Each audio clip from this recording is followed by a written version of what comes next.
Welcome to another Anatomy Whiteboard walkthrough. This is the first video in a 4-part series on the structures found in the posterior mediastinum. Let's get right into it.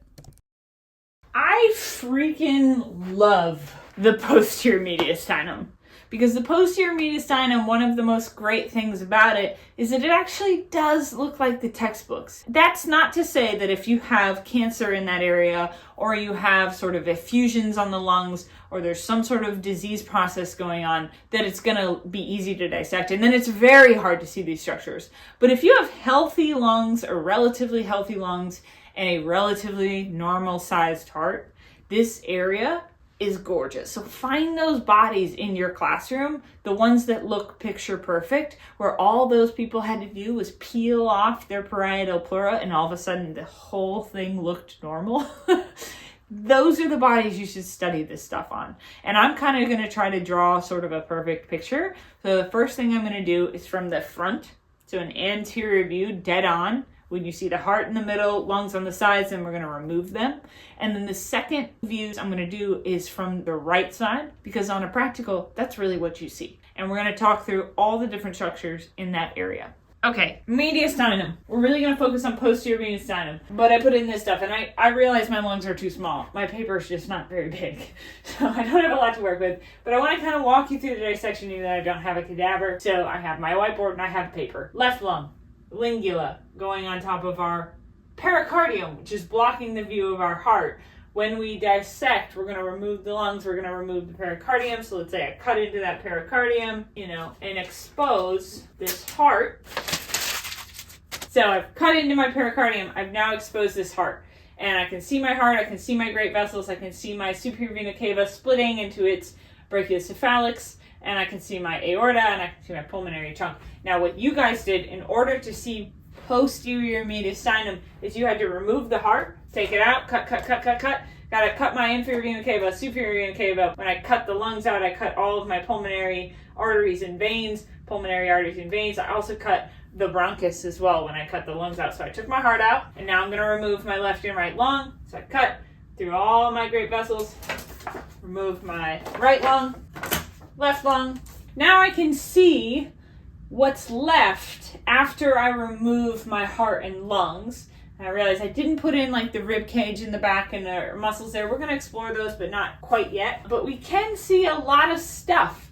And we had to be very careful when we removed our pericardium and our heart, because there were some nerves running through there that we had to watch out for. So now we're going to walk through everything you see when you remove the pericardium and you remove the heart. Now the truth is, when I remove my pericardium on the front side, I would still have pericardium kind of blocking this stuff. So you still have to cut that off and peel that off, and then you can see all of this stuff. So let's go through some of what this stuff is to get oriented first.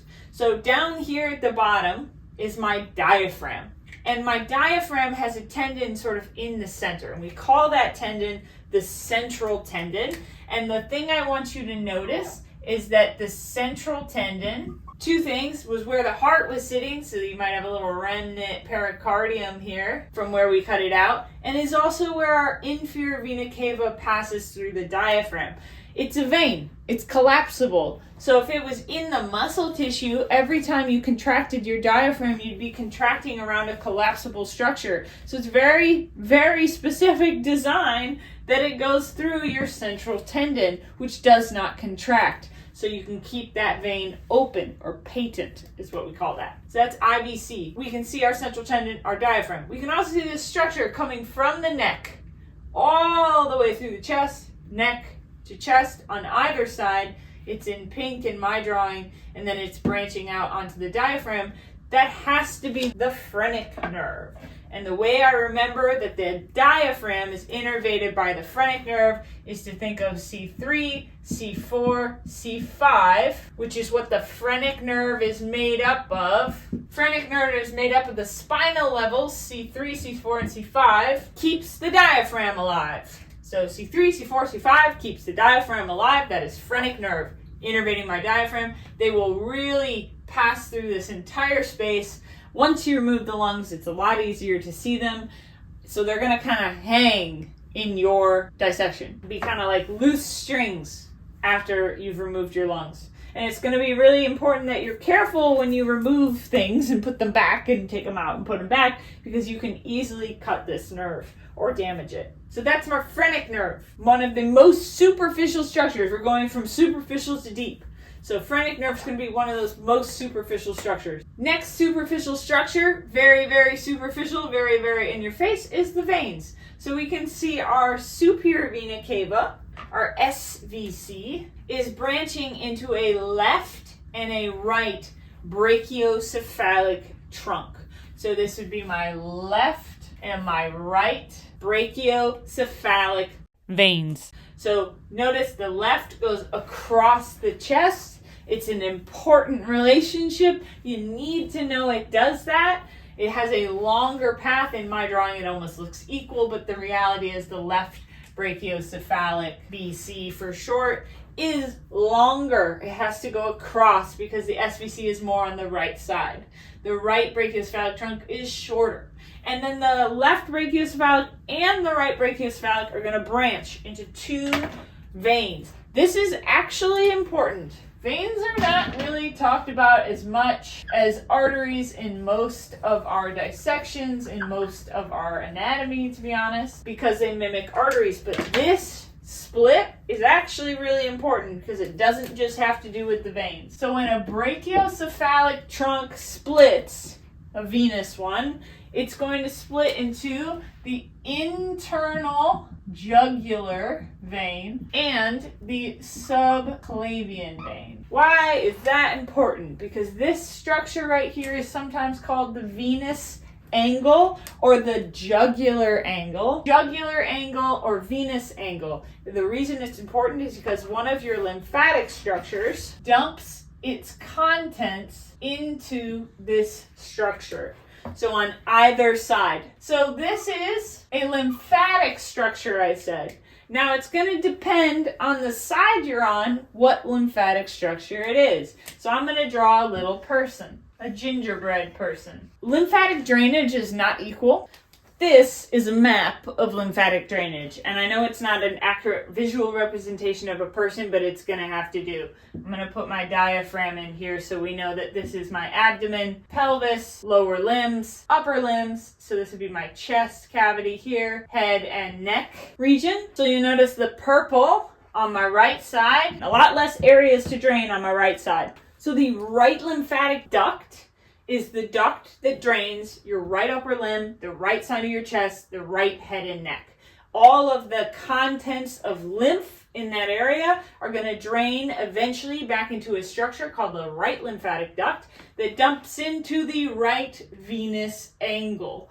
So the venous angle on this side is where our right lymphatic duct is going to dump its contents. Everywhere else goes into the thoracic duct. So instead of calling the other one the left lymphatic duct, it's called the thoracic duct. And the thoracic duct drains the lower limbs, both sides, pelvis, abdomen, left side of our chest, left upper limb, left side of the head and neck. And all of that goes into the left venous angle, which is the angle of our internal jugular vein and our subclavian vein, and that is where those ducts from our lymphatic system dump back in now clean contents that was lymph, because the lymphatic system is designed to filter waste water from circulation, essentially. I'm kind of downplaying everything, but the lymphatic system cleans that fluid, that extracellular fluid that you're uptaking into your lymph system, goes through node after node after node and cleans that fluid until it can dump that fluid back into our venous system and back into circulation. It's kind of like the part of circulation that everybody forgets is a part of circulation, but it does this huge job of lymphatic drainage. And the drainage is not equal on either side. The major portion of the drainage goes into the thoracic duct, and then the right lymphatic duct is a very small area of drainage. And they dump into those venous angles or jugular angles. So that's a huge concept. I wanted to bring it up. Now our thoracic duct can actually be seen in this picture. I didn't put our right lymphatic duct. It's very hard to find. Really, the only place you can find those lymphatic ducts is at the venous angles. may not be open in your dissection yet. Also, you may not find them. They're very, very small and they're very, very delicate. Lymphatic vessels do not have a lot of structure to their walls. So you can touch the thoracic duct and it will break. So you tug on it, it's gonna break. So our thoracic duct we can see in green here, coming up and dumping into that left venous angle. So that is our thoracic duct. It is a structure you can find in your posterior mediastinum behind the heart, and it's gonna be in between two structures. Now I'm gonna borrow this from a professor at Eastern Virginia Medical School. His name is Paul Ravitch. He's an amazing person. He taught me this, so I want to pass it along to you. So Dr. Ravitch says the duct can be found between two gooses. And I know that doesn't make any sense. Think of the thoracic duct as a duck. Okay? Get it? Duct, duck. And two gooses are going to be the esophagus and the azygous vein. Azygous, azygous, whatever you want to call it, esophagus. Two gooses flank one duck.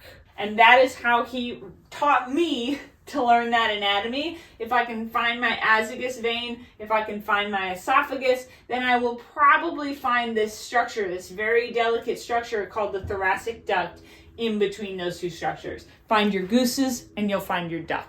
That's it for part 1. Join us in part 2, and thanks for watching. Don't forget to subscribe so you never miss a video. Ta-ta for now.